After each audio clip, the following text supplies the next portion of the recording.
Dans cette deuxième vidéo, on va s'occuper maintenant de tracer un cylindre et un tube. De la même manière que l'on a tracé un prisme, on va maintenant tracer donc un cylindre. Pour cela, je vais prendre un cercle. Le plus simple est de toujours partir de l'origine, comme ça on est beaucoup plus facilement le long des axes. Donc ici, je vais tracer un cercle de par exemple 5 mètres de diamètre, de rayon, donc 10 mètres de diamètre. Et je vais ensuite, comme précédemment, sélectionner l'icône pouce étiré, je sélectionne la face, je lève. Donc, j'ai ainsi obtenu un cylindre. Maintenant, si je désire obtenir un tube, je peux donc revenir en arrière, effacer mon cylindre. Et je vais maintenant essayer, donc pour créer un tube, qu'est-ce que je vais avoir? Il va falloir que je fasse deux cylindres concentriques auxquels je vais donner ensuite de la hauteur. Donc pour cela, je vais utiliser ici l'option décalage.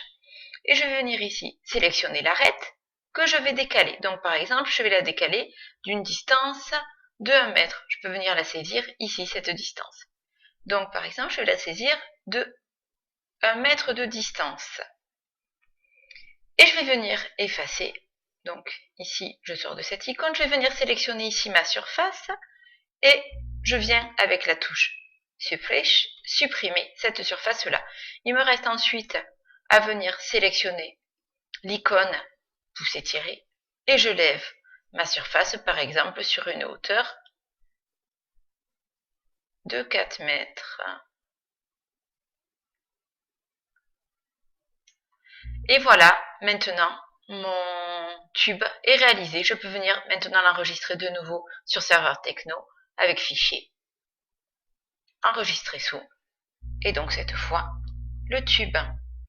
Je peux aussi lui changer comme précédemment de surface, d'apparence, et par exemple cette fois je peux lui donner un aspect de métal avec du métal comme de l'aluminium anodisé par exemple. On le voit mieux, on va voir. Et je vais sélectionner les surfaces que je veux représenter.